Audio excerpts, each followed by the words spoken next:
record dulu.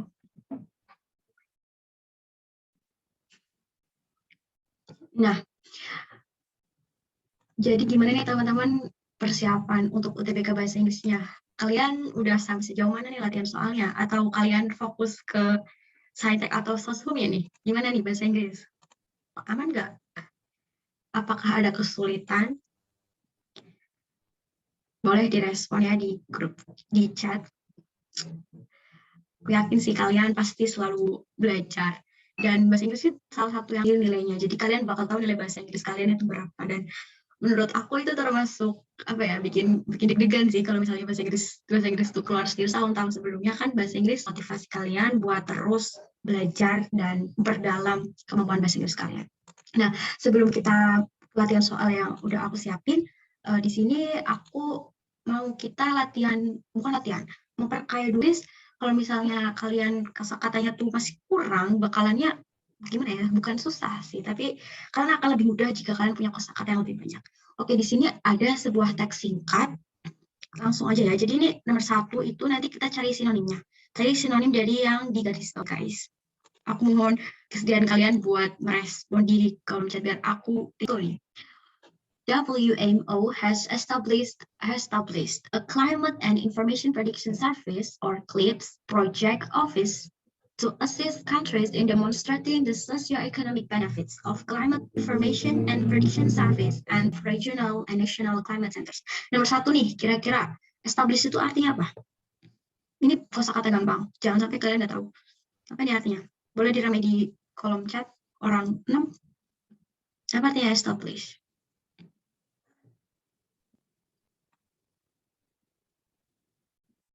Halo?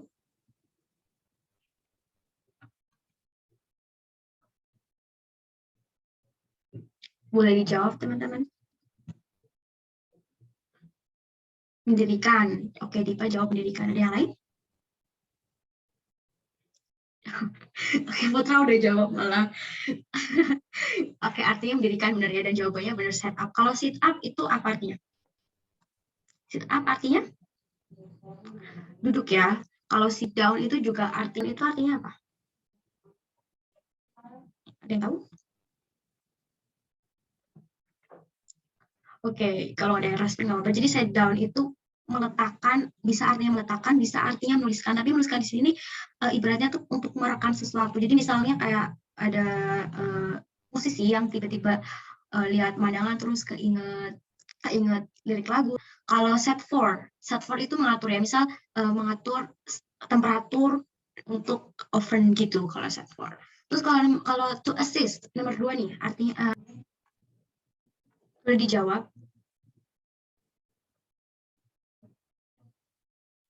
Assist artinya apa nih? To help. Oke, ini gampang ya, soalnya yang lainnya to do, nggak mungkin kan to do itu lakukan. Make kalian tahu, find kalian tahu, be kalian juga tahu mestinya. Help membantu, assist itu juga artinya membantu. Jadi sinonim dari assist itu help. Terus kalau misalnya yang benefit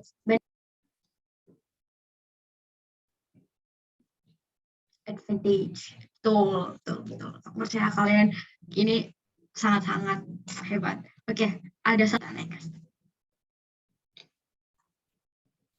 Nah, di sini service for 4. The provision of weather support to efficient is the basic core activity for in the region.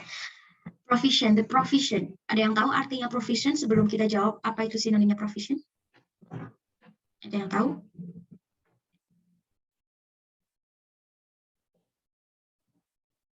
Oke, kalau nggak ada yang tahu, nggak apa-apa. Kalau ada yang jawab, provision itu artinya itu menyediakan ya, persediaan. Jadi sinonimnya, kalau yang D itu surplus itu artinya tambahan. Kalau suplemen kita tahu juga ya, suplemen kayak obat.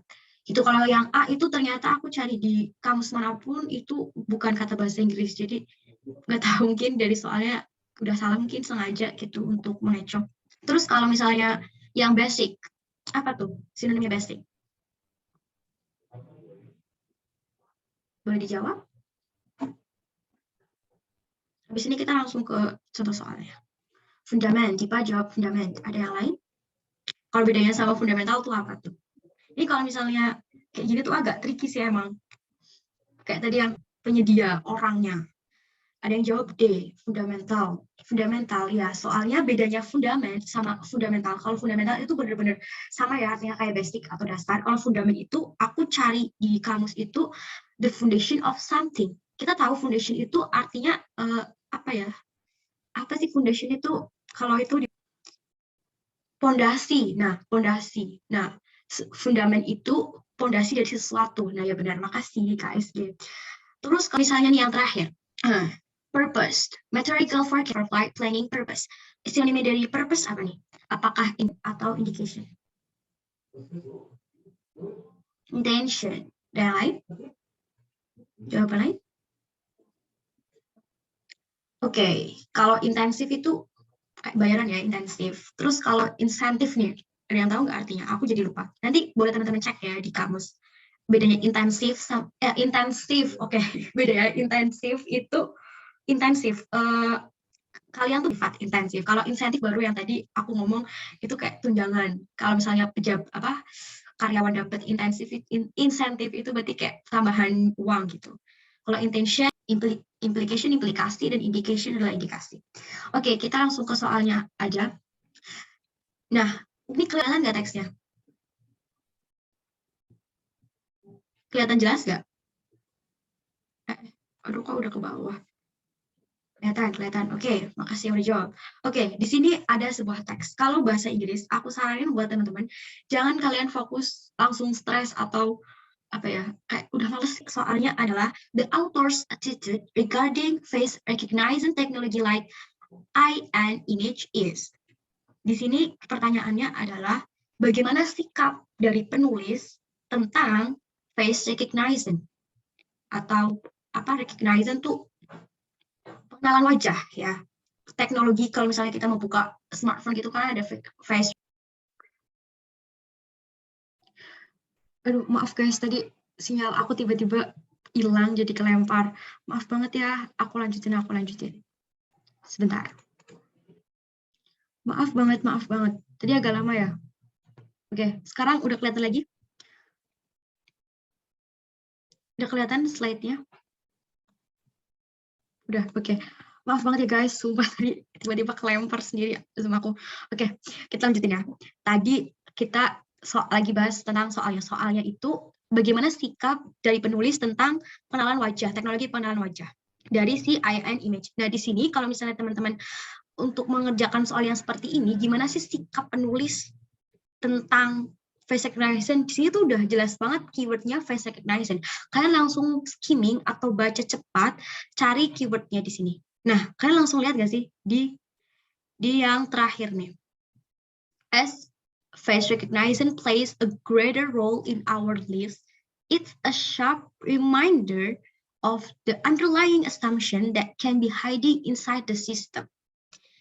Jadi di sini udah jelas banget kalau misalnya penulis ini bilang face recognition itu memainkan peran yang penting dalam kehidupan kita dan itu juga merupakan sharp reminder. Karena di sini tuh bisa aja kita mengasumsikan bahwa bisa aja ada sesuatu yang disembunyikan dalam sistem di pengenalan wajah itu. Nah, di sini kata kuncinya tadi face recognition jadi sub reminder. Kira-kira jawabannya adalah apa? Ada yang jawab D. Ada yang jawaban lain? D. Oke, wah kalian tuh langsung gercep gitu ya. Langsung paham setelah aku bilang kayak gitu. Oke, jawabannya bener ya yang D. Thoughtful. Thoughtful itu sinonimnya bisa artinya considerate. Jadi sikapnya penulis di sini, penulis itu masih hati-hati atau mempertimbangkan gitu tentang si teknologi pengenalan wajah ini. Oke. Sebelum ke next soal, aku mau jelasin sedikit materi tentang author's attitude. Attitude atau sikap penulis dinyatakan dalam 3 bentuk. Pertama, positif, negatif, atau netral. Nah, ketiga sikap itu biasanya itu dinyatakan dalam bentuk kata sifat atau adjektif.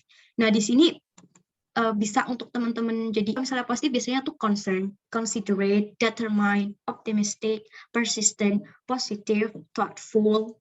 Jadi tadi itu dia itu nggak denial tapi lebih ke considerate atau thoughtful.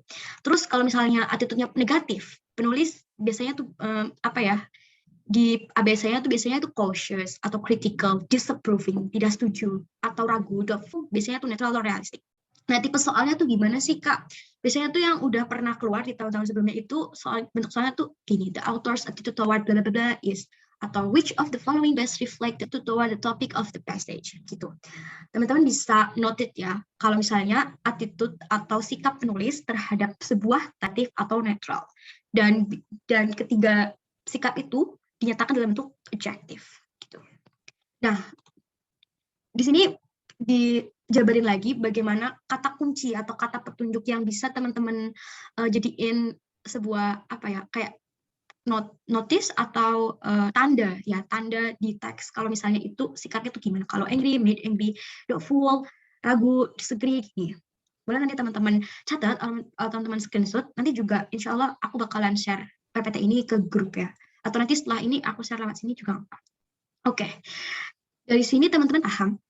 Ada pertanyaan? Atau kita next? Next, berarti next ya. Oke, kita next. Aku nulis tips. Nah, tips kerjanya tuh gimana sih kalau misalnya kita nemu soal apa sikap penulis terhadap sebuah bacaan. Pertama, kalian skimming atau scanning. Kalau skimming itu kalian tuh baca cepat. Kalau scanning itu lebih mendalam lagi. Kalau skimming itu biasanya kita lihat keyword, tapi bacanya tuh cuma sekilas aja gitu. Cuma bacanya tuh misalnya kita ketemu keyword A, ya kalian nemu dilanjutin gitu. Next kalimat tuh apa gitu lebih dalam. Terus perhatikan kata deskriptif atau frasa kunci. Kayak tadi yang di soal, kalian tahu frasa kuncinya di sini adalah face recognition. Kalian langsung cari aja yang namanya face recognition gitu ya guys. Terus kalian tentuin deh sikapnya tuh kayak gimana gitu. Jangan membaca dengan skimming atau scanning gitu. Oke, next soal kelihatan nggak? Atau perlu aku zoom lagi? Kelihatan nggak guys? Kelihatan? Halo? Aku takut nih kalau misalnya nggak kelihatan. Oke. Soalnya aku takut sinyal aku jelek jadi burung gitu. Kalau kelihatan, oke, makasih udah jawab. Lanjut. Ini beda ya. Ini teksnya beda dari yang pertama. Di sini kita langsung ke soal aja. Kalian gak usah perhatiin teksnya, soalnya. The passage above mainly discuss about, bacaan di atas itu mainly discuss about, lebih apa ya, dia itu bahas apa gitu. Kebanyakan tuh bahas apa mainly. Nah, itu menyimpulkan topiknya apa, nggak mungkin kan. Jadi kalian baca, coba kalian pertama. Baca kalimat pertama. The latest round in an ongoing debate over global warming trend claims that what has indeed slowed down this century. Ongoing debate. Jadi perdebatan terakhir kali itu bilang kalau misalnya global warming itu sedang turun di abad ini. Has indeed slowed down in this. Baca kalian pertamanya dulu. Atau enggak, kalau misalnya kalian agak aneh, ini kayaknya bukan deh. Coba kalian ke kalimat terakhir gitu. Tapi kalau di sini udah langsung, di sini kelihatan bahwa si in the century, bahwa si global warmingnya itu diperdebatkan apakah ini tuh benar-benar turun gitu suhu. Prominent group of researchers is countering that claim. Trend claimnya ngeklaim bahwa itu turun. Di sini juga masih bahas tentang klaim itu. Berarti udah jelas ya di situ. Coba yang nomor 3, slow down lagi. Kalian lihat di sini ada slow down lagi. Kayak udah benar-benar menunjukkan gitu. Terus yang D, ya kalimat terakhir juga.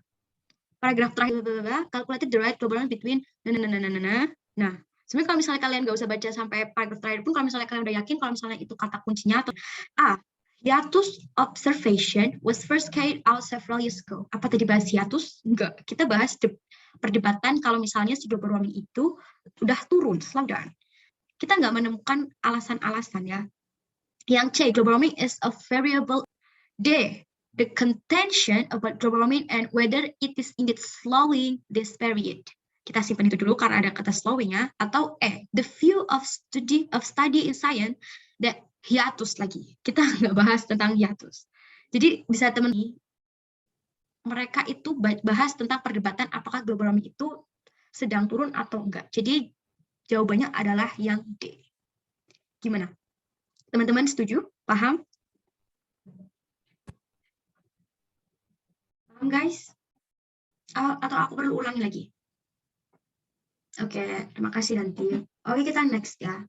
Kalau misalnya tentang topik atau misalnya bahas tentang kayak gini, kalian jangan stres. Intinya kalian kalau misalnya udah baca kalian pertama terus nemuin sesuatu atau kata pun ke paragraf 3, apakah memang bahas itu atau enggak gitu. Terus habis itu choose ke APC-nya, pilih jawabannya. Oke, kita lanjut ke soal selanjutnya.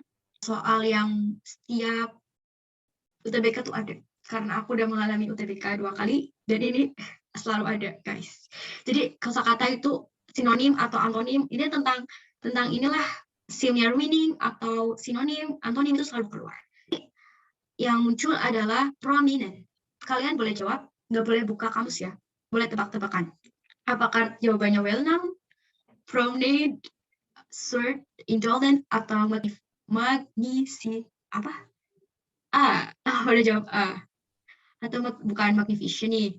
Emang prominent itu artinya apa? Prominent artinya apa? Ada yang tahu?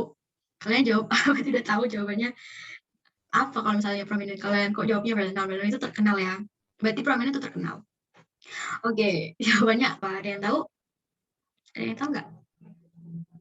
Prominent itu artinya perjalanan. Kalau short itu artinya cerdas. Berarti itu similar meaning-nya sama clever. Terus kalau misalnya indolent itu malas. Itu sinonimnya dari lazy. Terus kalau astagfirullahaladzim, itulah ya, aku bacanya jadi susah. Artinya sangat bagus. Oke, jawabannya yang A ya guys. Ini kalau misalnya tentang ini kalian harus hafalin emang. Mau nggak mau kalian harus memperkaya sendiri. Oke, sebelumnya vocabulary, kalau misalnya dari aku sendiri, aku selalu kalau mes dulu ngerjain soal UTBK bahasa Inggris, kalau misalnya aku nemu kata-kata yang aku nggak tahu, aku selalu nulis di buku kecil. Nah, di buku, aduh nggak kelihatan ya. Kelihatan nggak? Aduh nggak kelihatan deh, jadi karena background aku putih. Jadi aku nyimpen di buku kecil. Habis itu aku selalu ngertiin. Pas aku dari sekarang nulis, walaupun itu terdengar seperti sesuatu yang ribet, tapi sangat bermanfaat buat kalian gitu loh. Kalau kalian nulisnya berantakan atau misalnya disoalin itu nggak apa-apa, itu langkah yang bagus. Tapi kalau misalnya kalian mau nyiapin sebuah buku atau sebuah note gitu buat nulis kata-kata yang susah, itu insya Allah bakalan membantu kalian. Karena aku dari dulu SMP aku selalu lakukan itu dan alhamdulillah setiap aku lakuin itu tuh merasa vocabulary aku tuh jadi tambah. Itu salah satu cara aku untuk memperkaya vocabulary. Oke, langsung next ke soalnya mana? Pertanyaannya dulu kita lihatnya ya. Nah, di sini pertanyaannya adalah which of the following past 3 decades the use of ICT has been an important topic in education. On the one hand, studies have shown us. Kalau misalnya kalian ketemu soal kayak gini, kalian nggak usah lah ya baca teksnya. Kalian harus benar-benar bisa mengoptimalkan waktu kalian, jangan sampai dibuang-buang untuk baca yang nggak perlu gitu. Oke, di sini teman-teman langsung coba jawab aja. Aku kasih waktu buat banyak A, B, C, D, atau E. Ini termasuknya soal yang sering keluar juga, tapi nggak tahu besok keluar atau enggak. Kita coba kerjain aja. Ini.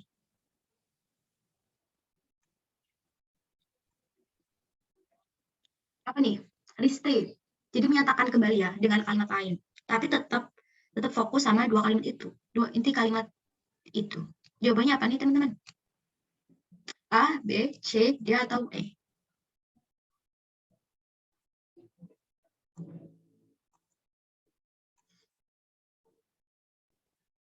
Kalau kalian masih di sana kan?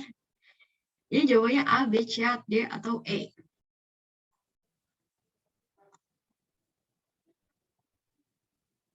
A atau E? Putra bingung A atau E. Oke, jawabannya A sampai lihat ya. Yang E, the ICT can increase teaching and learning outcomes. Kalau yang A, ICT usage has been vital topic in education and studies indicate that ICT can develop teaching and learning upshoot.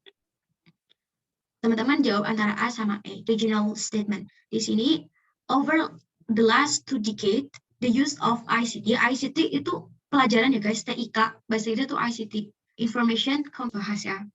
Nah di sini, selama 2 dekade terakhir, penggunaan TIK telah menjadi topik penting dalam pendidikan. Di satu sisi, penelitian telah menunjukkan bahwa TIK dapat meningkatkan hasil pengajaran dan pembelajaran. Ada yang jawab A, E, dan D. Kita cek yang A. ICT usage has been vital topic. Vital topic. Di sini tadi ada important topic ya. Vital topic. Mungkin ini. Dan studies indicate, ada sebuah penelitian yang mengindikasikan bahwa ICT dapat meningkatkan, mengembangkan teaching and learning abstract, itu sama kayak outcomes. Kalau yang D, over the last 2 decades, the use ICT has been an important topic. Nah, ini yang D mungkin Sizah itu bacanya baru sampai kalimat pertama, padahal ini masih ada lagi. Over the preceding 2 decades, studies have exposed the ICT. Nah, ini juga oleh soal itu ada 2 kalimat. Yang pertama itu the use atau penggunaan dari TIK itu menjadi topik penting.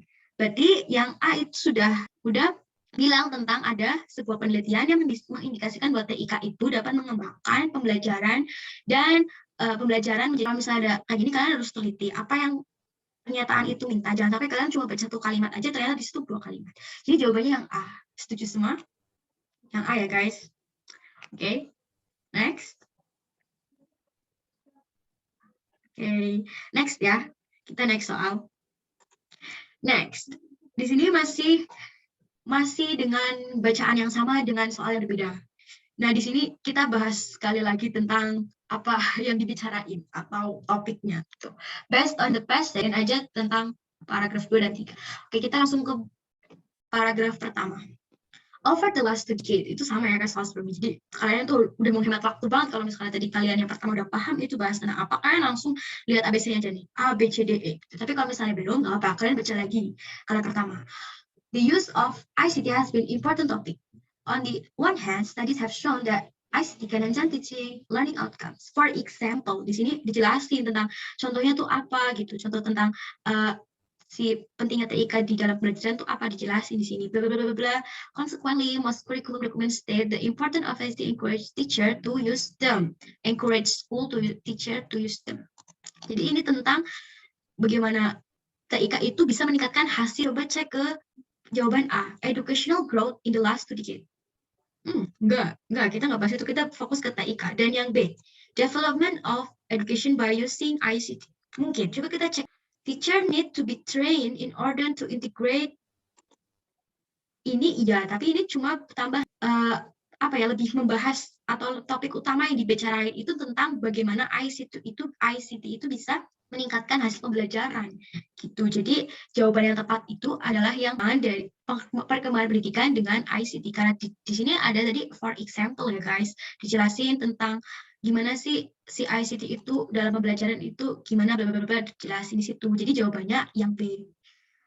However, teachers need to specifically train, atau guru itu harus dilatih dulu untuk mengintegrasikan ICT di pembelajaran. Tapi apakah tadi yang di atasnya bahas tentang itu? Bahasnya kan tentang perkembangan ICT dalam pembelajaran. Tapi kalian harus ingat lagi soalnya tuh apa? Soalnya minta pertanyaannya itu soalnya tuh bilang apa sih yang dibahas di paragraf 1 tuh, yang dibahas itu tentang perkembangan ICT dalam pendidikan. Jadi jawabannya yang B.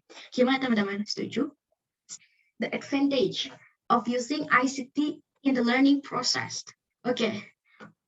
Emang aku lagi pas awal juga jawabnya C, tapi setelah aku cek lagi keuntungan ini menurut aku bukan yang keuntungan pada sebenarnya loh. Di sini nggak disebutin keuntungan dari ICT itu enggak, tapi lebih fokus ke gitu.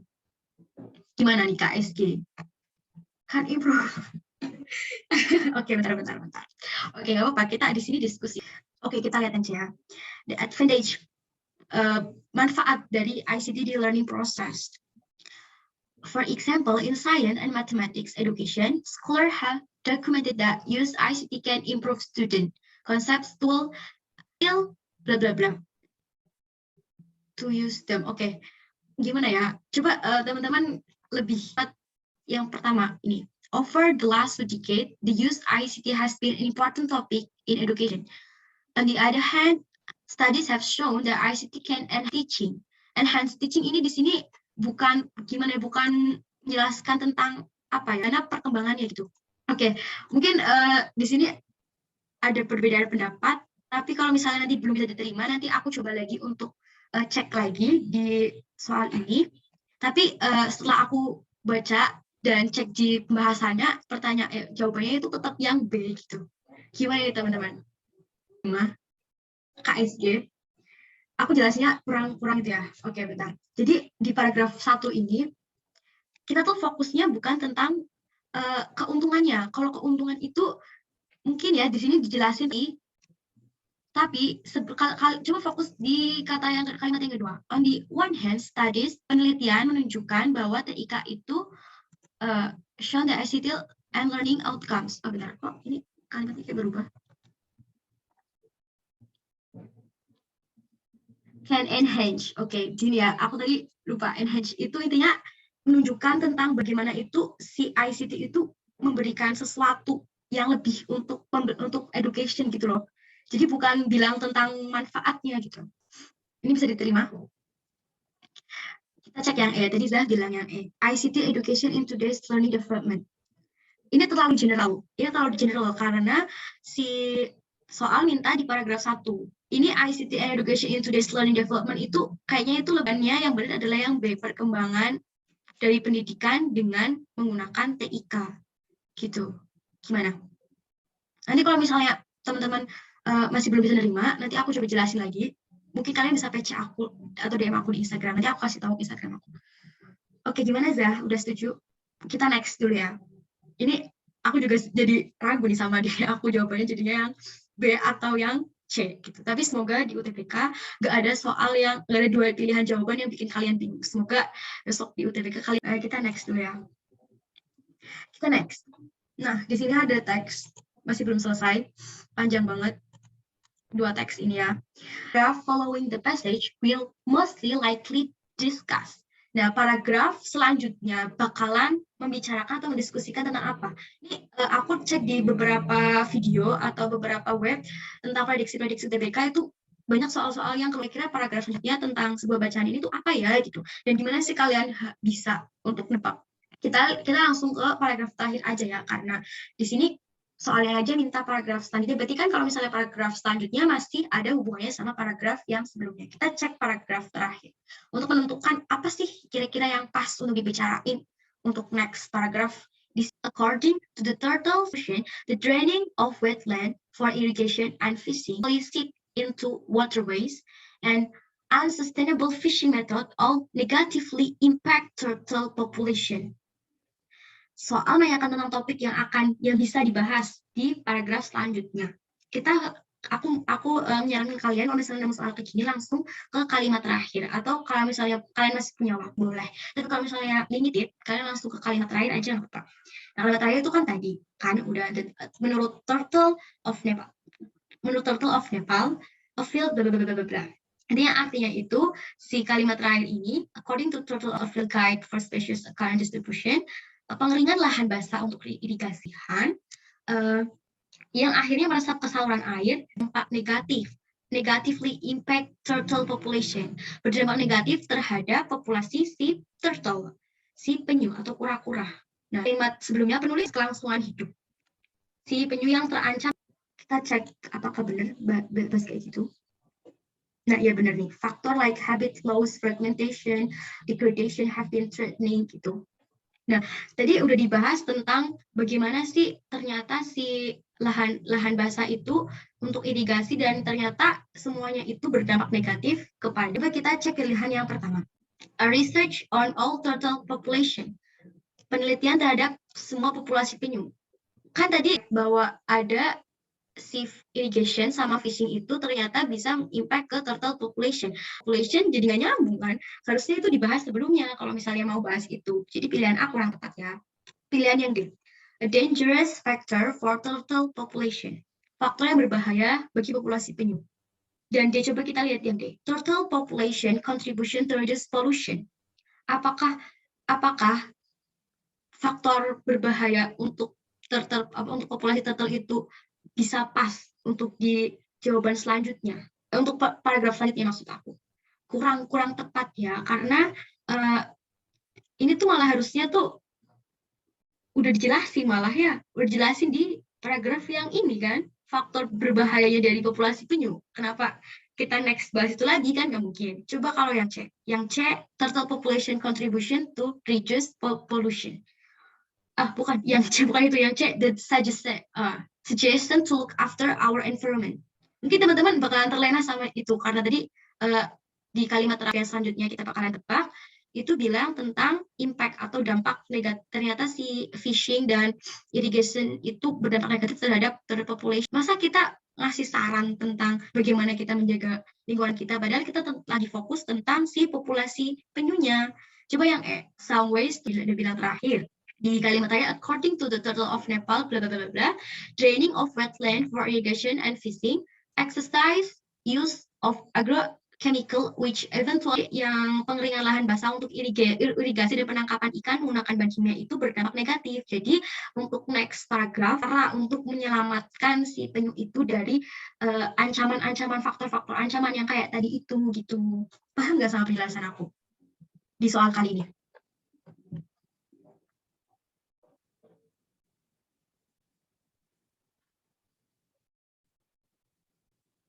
Halo? Halo teman-teman? Paham nggak? Atau kecepatan? Paham. Oke, terima kasih. Sama yang lain gimana?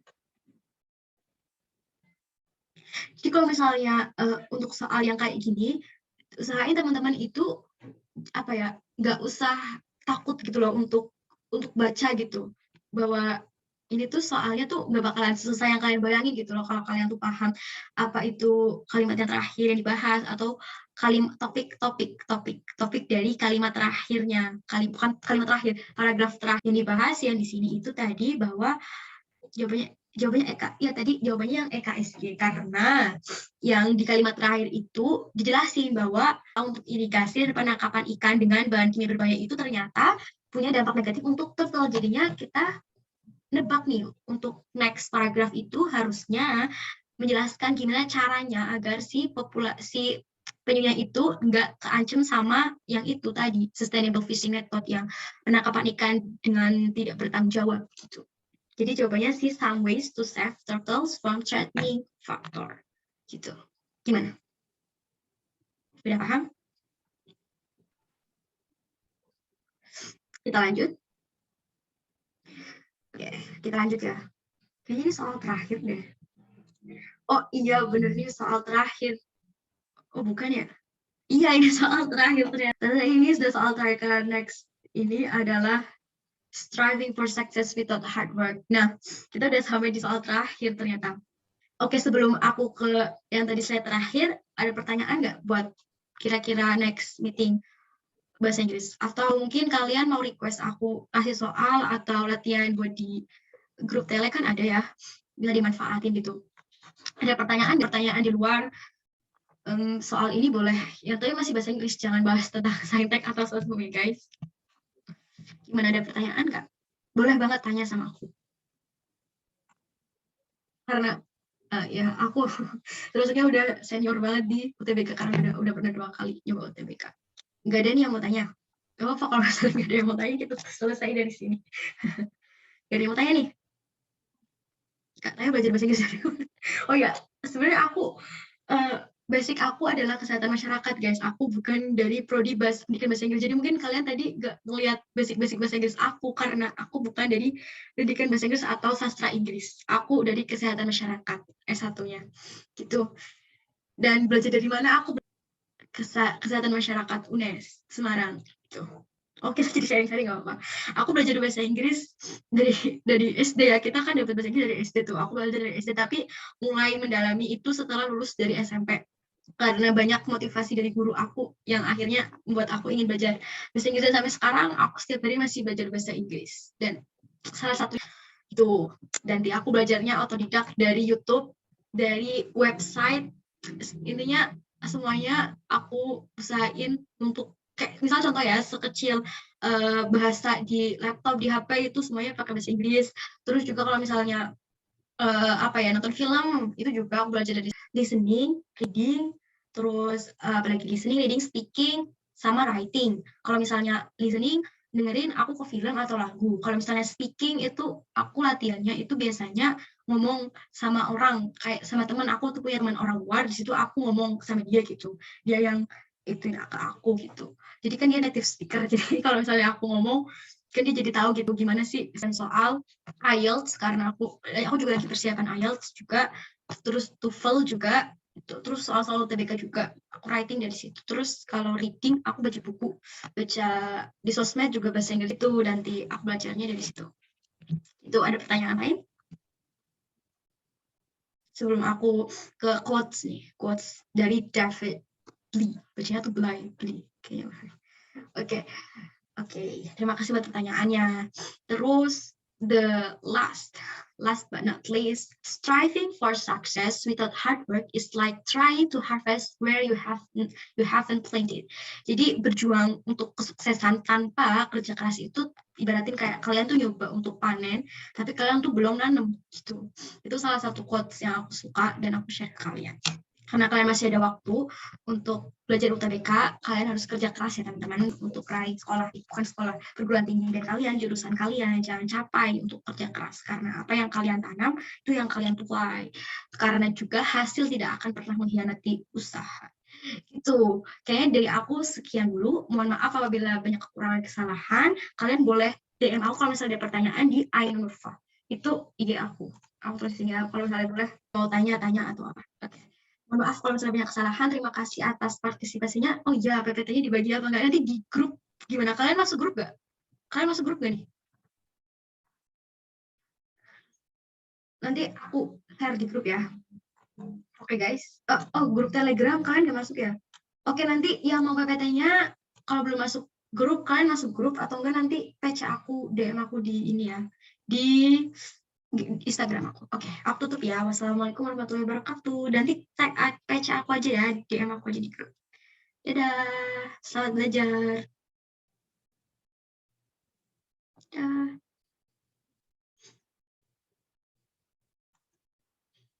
Boleh live ya.